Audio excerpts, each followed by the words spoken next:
You're listening to the CMDR's podcast at the University of the Western Cape in South Africa, an interview series with guests who have presented their latest research on multilingualism and diversities in South Africa and beyond. Today, we're honored to welcome Dr. Robyn Tyler, Senior Lecturer in the Center for Multilingualism Research and Diversities at the University of Cape Town. Robyn, welcome, wamkelekile. Ndiyalivuyela eli thuba lokuncokola nawe namhlanje. It's good to be with you today. Right. Earlier this month, the CMDR hosted the launch of your first published book titled Translanguaging Coloniality and Decolonial Cracks, Bilingual Science Learning in South Africa. But before we get to unpacking the work behind this book, could you tell us a bit about who you are and your connection to multilingual education? Yes, so as you mentioned in your introduction, I'm a senior lecturer at the University of the Western Cape in the Center for Multilingualism and Diversities Research. And most of the work that I do is based in schools, where I research as well as create opportunities for multilingual education. And I work with school management, I work with children, learners, as well as teachers, pre-service teachers and in-service teachers. And my connection to multilingual education, I guess began when I was at school. I didn't know it at the time, but I was fortunate to study 3 of South Africa's official languages in my high school career up to matric, and those were English, Afrikaans, and isiXhosa. And I didn't realize what a privilege that was at the time, but that was really where my interest started. And then later, when I was an English teacher in high school, I became very interested in the relationship between language and learning.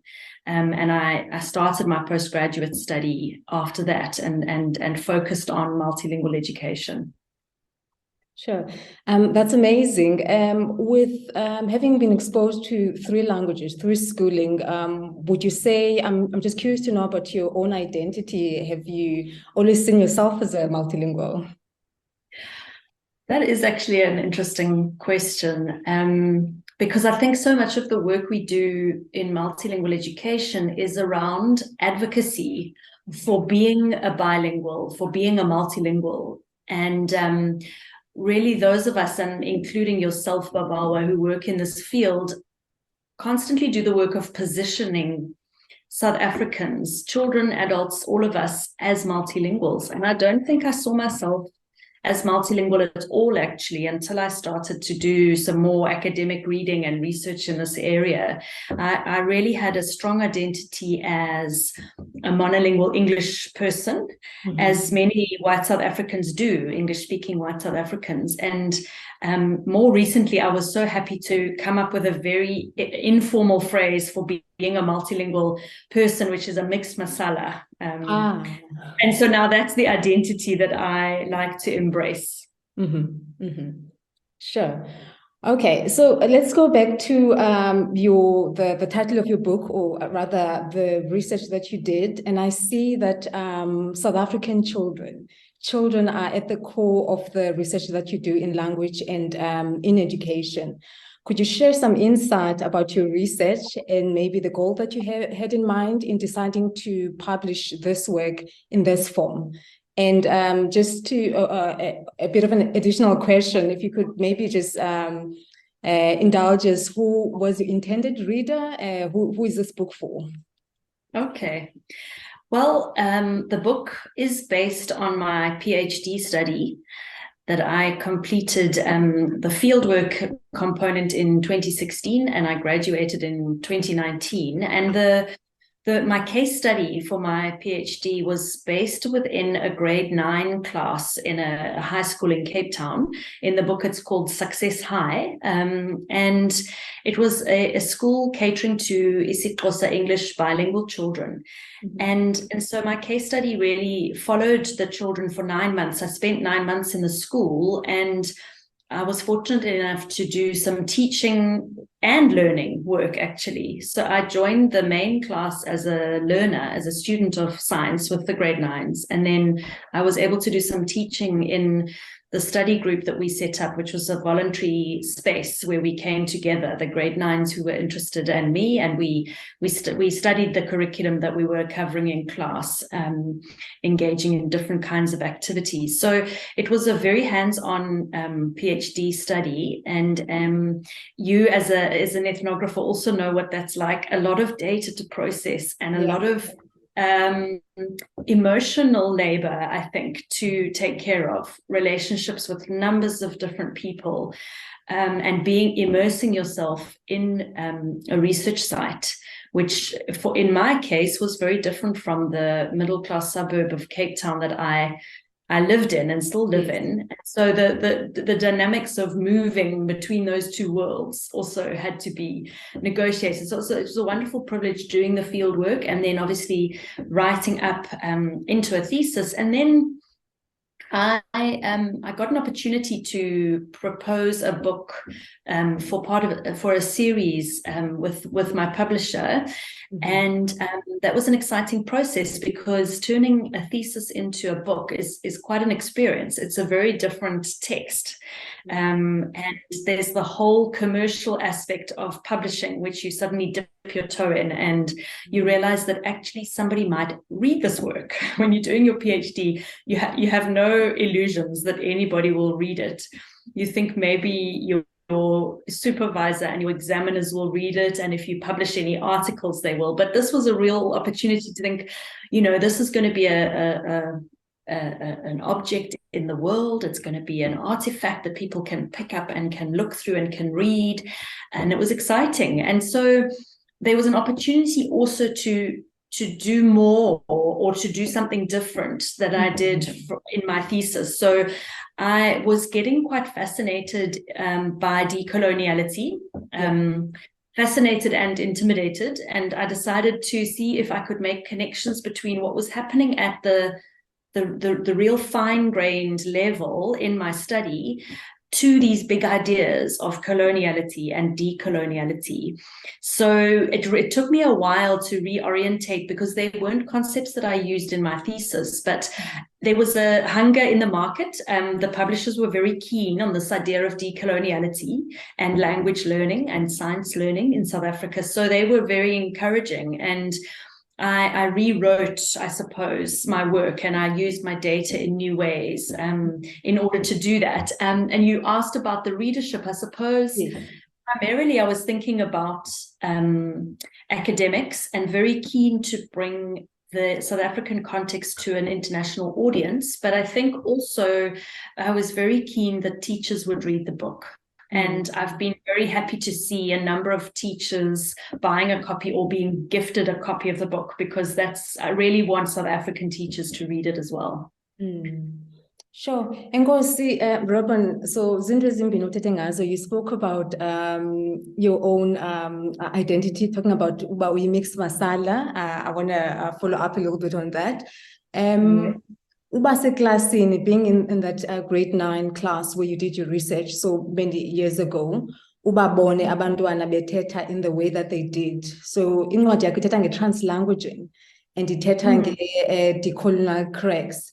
So wena Robyn, i-experience yakho ibinjani ukubona ezi concepts in practice eklasini xa ureflect?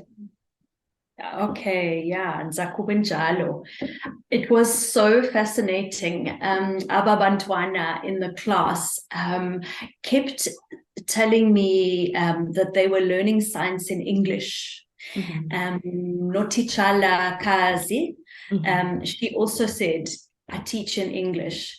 That's what they would report in conversation or in interviews. But then spending time in the classroom, and especially as they got to know me, and the kind of English veneer that they put on for this white visitor from the university started to fall away. Then they started to talk, and bayan hokola, bayan ringasi, and they were using every kind of variety of language that they knew within the classroom, not only for interpersonal communication, but also to talk about the science. And interesting to see how they didn't regard that as learning science, but in fact, they were using all those resources. And one of the concepts that I used in the book quite prominently is this idea of transsemiotizing, which speaks to, you mentioned translanguaging, and then transsemiotizing speaks to even more broad than the language. It incorporates different modes of communication like gestures and facial expressions, our bodies getting involved, drawing, and all these different modes. And so it really speaks beautifully to how I discovered so much more that the learners were involved in, and it was quite a privilege to draw their attention to those things, and to make them see how rich their meaning making was when they engaged in all this kind of work. I had a bit more difficulty positioning myself as a isiXhosa speaker. So wesiqalelo ndinomdla njani? Yeah, ukuba bendiqala ukuthetha isiXhosa the first day that I met the class. So I was telling them about the project and bendincokola ngomsebenzi wam, ngophando wam. And I spoke quite formally, I suppose, in front of the class. But then when I met them in the study group, there was this moment that I describe in the book where I greeted them and tried to start a conversation in isiXhosa. And in fact, the response was very silent and very kind of blank. And they really didn't know how to continue to engage with me in Xhosa. And so, you know, I couldn't run away from my identity as a white South African in a space where there were very few. There was one or two teachers who were white in the school, otherwise predominantly Black South Africans. And the assumption was because I was white and I wouldn't be able to speak for so much. So it was difficult to kind of to take up that position. But it was also a very advantageous position because I got the learners to teach me. So isiXhosa. Not only was I learning science, but I also needed their help to learn Xhosa. So I positioned myself as a learner in that way, which just helped a bit more with the power dynamic in order to sort of reduce my power a little bit. But yes, the identity work and the juggling was a feature of my dance collection for sure. Yeah, I can imagine how that was an interesting experience for you, for the students. But I'm also in terms of the power dynamics between wena njengomntu othetha isiNgesi nabo and having them, you know, resist or reluctant to engage. But I'm also wondering how much of ukuzisa isiXhosa kwispace apho kufundiswa iscience ngesiNgesi contributed to them perhaps feeling asithethi kanjalo apha eklasini.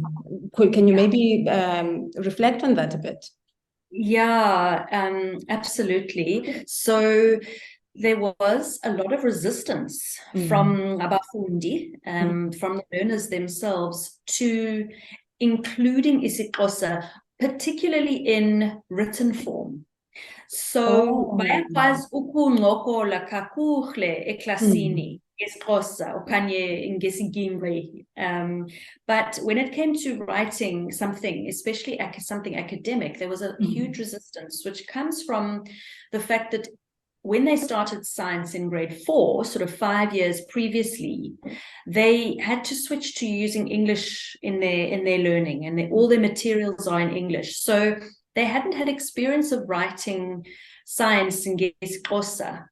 So they had a big resistance to it, and in particularly focusing on the scientific terms. So we were studying chemistry, and the terms such as chemical reaction, a chemical equation, molecule, and an atom. They said to me, we don't know the terms for these in isiXhosa, so we can't write in isiXhosa. But once we started I started to persuade them that their writing could be a mixture of English terms, which sometimes we find are not even English because they're Greek. like photosynthesis, you know. But those kinds of scientific terms, we can use them and then still discuss generally in isiXhosa. Once I persuaded them of that, they were able to write, and we were able to do different kinds of activities. So we did translation of isiXhosa science, because it does exist in there are many glossaries where these terminologies have been developed, but we haven't been used to using them in schools. So we would use these glossaries and make a translation from the isiXhosa into English, or vice versa. Then it was a practice that we needed to get into, and it was definitely a very alien practice at school. And certainly added to the alien practice was the ideologies around language and around the use of English versus isiXhosa in an academic setting, because the imperative really is that children want to perform their English because it gets them a lot of praise. It always has given them a lot of praise and a lot of it's boosted their sense of being a learner, their identity of being a learner. So there's that resistance in terms of that as well. If I use Xhosa, but I will be not seen to be as clever, as successful as a student. So that was also difficult. Yeah, sure. And ndibambele kulaa gama, you mentioned isingingqi. That I believe that it's one of the language learning that you got in the space during your research. And can you explain to us your experience with that terminology, isingingqi, along the reluctance of abafundi to thetha isiXhosa, or feeling inadequate even isiXhosa to say asiyazi science okanye asikwazi uthetha, and you saying no, speaking ngolo hlobo nithetha ngalo. What is isingingqi? And in what way was the different, I assume it's a language variety, in what way was that legitimized in the space, and what can we learn about that going forward in multilingual education? Okay. So unyanisile Babalwa bendifunda le gama isingingqi. When I was with the children, they taught me that word, and it came about in a discussion that we were having in one of the study groups about language. And part of what I've learned about multilingual education is that if you want to pursue multilingual education, you need to talk about language. And in our field, we talk about metalinguistic talk or metalinguistic language use, when we use language about language. And it's very powerful because it's part of the positioning work that you do. So in fact, me learning the term isingingqi came about when we were discussing the kind of isiXhosa that was written in the glossary, in fact, in the science glossary. And the students were really distancing themselves from that kind of language. And some of them said, this is like deep Zulu, this language. We don't speak this kind of Xhosa. And so I said to them, well, is Xhosa, or that you speak. Yeah, what is it that utetayo? And so they started to say, okay, like is it isiXhosa sasekasi, the Xhosa of the township? Is it and they use this word ukuringasi or ringasi, like the kind of chat on the phone, yes. the one that you speak on the phone. And then isingingqi came up, which they said was the language of the local area. So the kind of the familiar, the close to them where they were living, the sense of the local variety. And I kept sort of pressing them for all these different terms to describe their language use, which in some ways was kind of unfair, because if they were to press me for the language that I speak, I don't know what I would come up with. And in fact, that conversation was part of what birthed the poem that appears in my book about my language use. What is my home language? Is it enough just to say my home language is English? And actually it's not enough. So they really started me thinking about that. But we sort of settled on this term, isingingqi, and it's a Xhosa term for and I'm interested to know what you think it means. But for me, they made me think it was the local way of speaking. Actually spot on, because Ingingqi is a region more localized, and so isingingqi, I think you got it. Bakufundise kakuhle Yeah, it would lead you, yes. Robyn, enye into phambi koba sigqibe, kumnandi ncokola nawe, and you have such rich ideas that I would really like you to unpack even more. Kodwa sinaxesha. I think, could you maybe tell us from this rich research that you've done, would you be able to pull out examples from your book of how it advances our understanding of multilingualism and diversities in South Africa, or specifically in the context of your broader research agenda? Okay, I will choose, I think, this example of transsemiotising that I've already mentioned. So to build on that and to show that when we're looking at multilingual education, we really need to consider it in the light of the full semiotic repertoire, the full meaning-making capacity that children have. So not to only look at language when we're looking at multilingual education. So we have a lot of, and I will get to a concrete example. Let me just say this. We have a lot of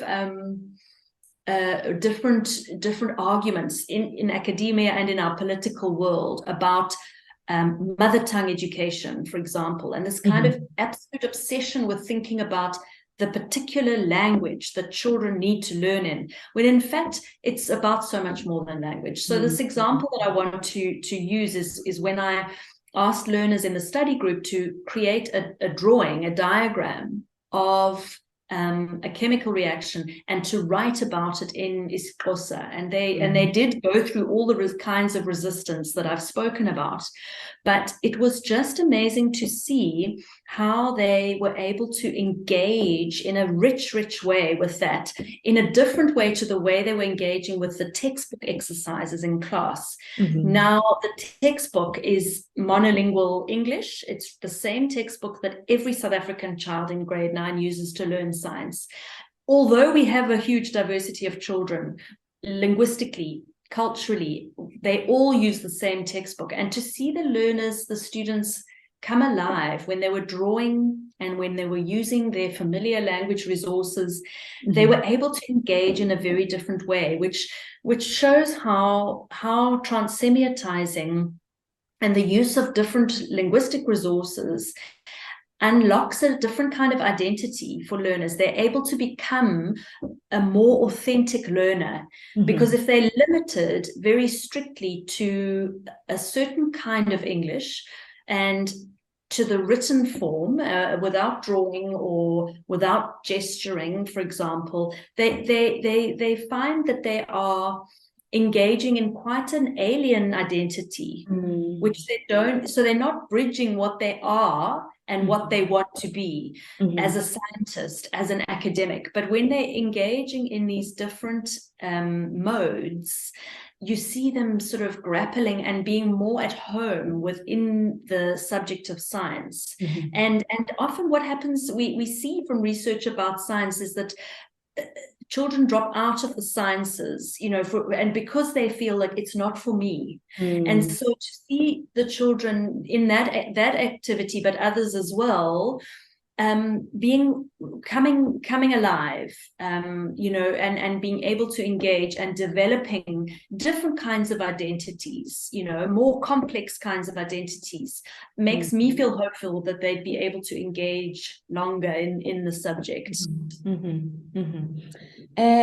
Robyn, ndingathanda ukuva more ngomsebenzi wakho.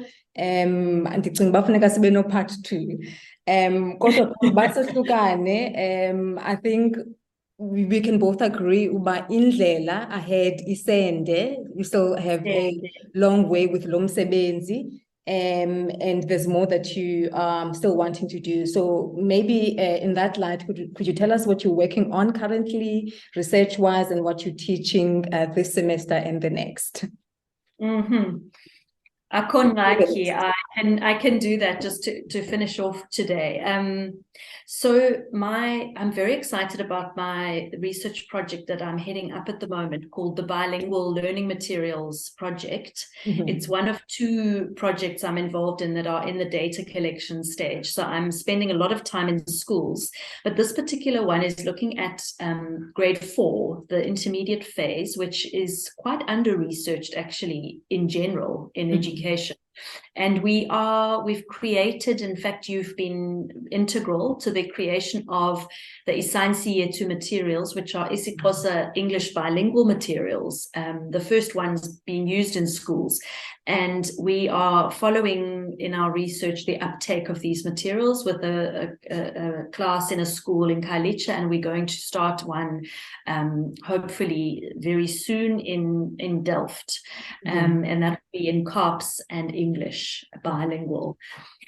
So that's a very exciting project. I'm enjoying that, and I'm involved in another project that works in high schools, teaching teachers how to employ multilingual methods, and also to increase literacy and increase reading for pleasure in grade 8 and 9. So those are two research projects, and I also am teaching in the linguistics department at UWC, and this semester I'm teaching a new course in the honors program called Literacy Studies, and I'm working with 3 other lecturers, and my section is on multilingualism and school literacies, which I'm really looking forward to. So it's a new module that I'm creating for the linguistics honors students. Robyn, kuyabonakala, and it's also unsurprising that umsebenzi owenza ngoku uyahambelana nomsebenzi wophando lwazi buwenza. Yeah, we definitely need to be in conversation again, sincokole, siqhubeke. Kodwa okwangoku ndifuna ukubuza nje umbuzo ogqibela mhlambi ongacingisi kakhulu, masithi, so it's a bit of a trivia question. You're walking down the road of research and innovation, thinking through your current research problem, and you've reached a halfway mark, about to solve the problem, but you need help. Which 3 academics or scholars or linguists, dead or alive, would you bring with you as you continue to work to solve your research problem, and why? Nje ngamafuchane. Oh, ngamafuchane. Okay, Yes. Biza amagama enu, and be brief. I'll just say their name. So I would have to say, if I go chronologically, the furthest back, I would have to bring in Mikhail Bakhtin, the Russian philologist, because he really taught me about the richness of language and meaning making. He's got a book of essays called The Dialogic Imagination, and I would have to just keep going back because I find whatever data I'm collecting, he's relevant. So Bakhtin is relevant. Then I would have to bring in Ngugi wa Thiong'o, because his work on decolonizing the mind, you know so well, and it's so inspiring because he roots his work in his own experience in Africa and in the colonial experience, and so I find him very inspiring. And then finally, I would like to cheat a little bit and bring in the whole group of Molate scholars. So you and I are part of this wonderful advocacy organization called Molate, Language and Literacy Collective, and I find that group of women academics so inspiring, and we are all working in South Africa, and I need that close-knit group to encourage me as I go forward, and the work that you and others are doing in the group is so inspiring. So I would choose that collective as my third scholar. Beautiful. Robyn, enkosi kakhulu ngexesha lakho namhlanje, and thank you so much for sharing with us your ideas, your work, and getting a little bit more understanding into the amazing work that you and others are doing. Ndiyabulela kakhulu, Sisi. To listen to this and other conversations, please follow us, the CMDR, on Facebook, Twitter, and subscribe to our YouTube channel for future discussions in interesting topics related to multilingualism and diversities research.